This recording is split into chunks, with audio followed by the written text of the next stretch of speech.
कांग्रेस को फिर से खड़ा करने के लिए पार्टी की अंतरिम अध्यक्ष सोनिया गांधी ने कमर कस ली है। 10 जनपद यानी सोनिया गांधी के घर पर लगातार बैठकों का दौर जारी है। कांग्रेस के तमाम बड़े नेता इस बैठक में हिस्सा ले रहे हैं, तो वहीं चुनावी रणनीतिकार प्रशांत किशोर के साथ 4 दिनों में सोनिया गांधी ने 3 बार बैठक की है।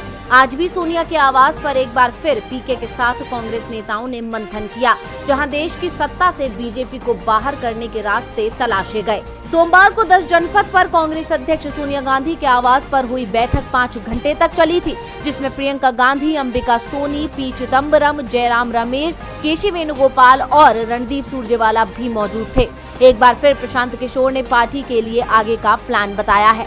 कांग्रेस राजनीतिक रणनीतिकार प्रशांत किशोर के मिशन 2024 के प्रेजेंटेशन पर काफी गंभीरता से विचार किया जा रहा है और पार्टी के वरिष्ठ नेताओं की 3 दिन में 3 बार बैठक हो चुकी है। प्रशांत के प्रस्ताव पर कांग्रेस अध्यक्ष सोनिया गांधी से लेकर कांग्रेस के सभी बड़े दिग्गज नेता मंथन कर रहे हैं। माना जा रहा है कि जल्द ही प्रशांत को कांग्रेस में शामिल करने को लेकर कोई फैसला हो सकता है। कांग्रेस 2024 में होने वाले लोकसभा चुनावों की तैयारी में अभी से जुट गई है। प्रशांत किशोर ने शनिवार को हुई अपनी पहली बैठक में पूरा प्लान पेश किया था। उन्होंने कांग्रेस को लोकसभा की 270 सीटों पर फोकस करने के लिए कहा है। इसके अलावा दूसरी सीटों पर पार्टी को गठबंधन करने का सुझाव दिया है। प्रशांत किशोर का मानना है कि कांग्रेस को उत्तर प्रदेश, बिहार और ओडिशा में किसी से भी गठबंधन नहीं करना चाहिए। यहां पार्टी को अकेले ही चुनाव मैदान में उतरना चाहिए। वहीं प्रशांत किशोर ने पार्टी आलाकमान को गठबंधन के लिए तमिलनाडु, महाराष्ट्र, झारखंड और पश्चिम बंगाल जैसे राज्यों का ऑप्शन दे दिया है। मोदी राज में देश का ग्राफ ऊपर जाने की बजाय नीचे जा रहा है। देश की अर्थव्यवस्था गड्ढे में जा रही है, महंगाई आसमान छू रही है। विश्व बैंक की रिपोर्ट के मुताबिक जीडीपी भी घटने का अनुमान है। यानी मोदी राज में देश ने कोई तरक्की नहीं की। बावजूद इसके मोदी सरकार की मनमानी बदस्तूर जारी है। सरकारी कंपनियों का धड़ल्ले से निजीकरण हो रहा है। हालांकि विपक्ष लगातार मोदी सरकार के खिलाफ आवाज उठा रहा है, लेकिन अब विपक्ष भी समझ चुका है कि मोदी सरकार के खिलाफ एकजुट होना ही पड़ेगा। हालांकि विपक्षी एकजुटता की मुहिम पिछले कई दिनों से जारी है, लेकिन अब इस बार ये कदम उठाया है महाराष्ट्र के सीएम और शिवसेना प्रमुख उद्धव ठाकरे ने, जिसके लिए महाराष्ट्र के महाअघाड़ी गठबंधन ने केंद्र सरकार के खिलाफ मुहिम में गैर बीजेपी शासित राज्यों के मुख्यमंत्रियों को शामिल करने की प्लानिंग की है। शिवसेना सांसद संजय राउत ने दावा किया है केंद्र सरकार की नीतियों के खिलाफ चर्चा करने के लिए जल्द ही 11 मुख्यमंत्री बैठक करेंगे।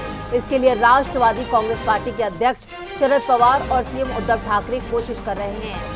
शरद पवार ने भी साफ किया है कि इस संबंध में बातचीत चल रही है। इतना ही नहीं, सांसद संजय राउत ने महंगाई के मोर्चे पर भी सरकार को घेरते हुए देश में हो रहे दंगों का भी जिक्र किया। उन्होंने कहा कि देश में भारतीय जनता पार्टी की सरकार ने महंगाई को बढ़ावा दिया है। सरकार समाज में धार्मिक मतभेद पैदा करने की कोशिश कर रही है। साथ ही देश में धार्मिक हमले और दंगे हो रहे हैं, मगर प्रधानमंत्री इस बारे में बात नहीं कर रहे। विपक्ष ने इस बारे में प्रधानमंत्री नरेंद्र मोदी को पत्र भी भेजा है, मगर वो बिल्कुल खामोश हैं। इसके अलावा ये सरकार क्षेत्रीय दलों को कुचलने की साजिश रच रही है। अब शिवसेना ने गैर बीजेपी शासित राज्यों को एकजुट कर मोदी विरोधी माहौल बनाने की कवायद की है। तो अब इसमें सफलता कितनी हासिल होगी, ये देखना दिलचस्प। शनिवार को हनुमान जयंती के मौके पर दिल्ली के जहांगीरपुरी में हुई टकराव को लेकर सियासत तेज हो गई है। पुलिस अंसार को मुख्य आरोपी बता रही है। बीजेपी का दावा है कि अंसार आप का कार्यकर्ता है, तो आप विधायक आतिशी का दावा है कि अंसार बीजेपी का नेता है। AIMIM चीफ असदुद्दीन ओवैसी तो आप और बीजेपी दोनों को ही शांति भंग करने का दोषी मान रहे हैं। दिल्ली पुलिस कमिश्नर राकेश अस्थाना ने भी माना है कि हनुमान जयंती पर निकाली गई शोभा यात्रा की इजाजत नहीं ली गई थी। यानी साफ है, शोभा यात्रा निकालने के पीछे कुछ और ही रणनीति थी। बिना इजाजत की शोभा यात्रा निकाली गई और उसमें हुई नारेबाजी से टकराव का माहौल तैयार किया गया।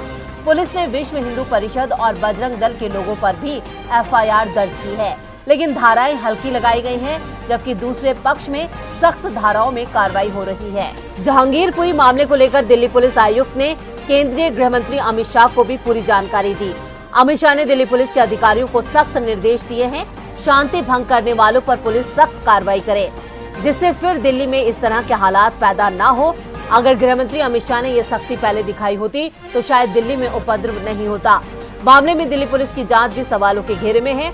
2 दिनों की पुलिस कस्टडी के दौरान अंसार और असलम से पूछताछ हो रही है। बाकी के सुकेंद्र सरकार, सूरज, नीरज, सुरेश, कुल 4 आरोपी जो हिंदू संगठनों से जुड़े हैं, उन्हें न्यायिक हिरासत में भेजा गया है।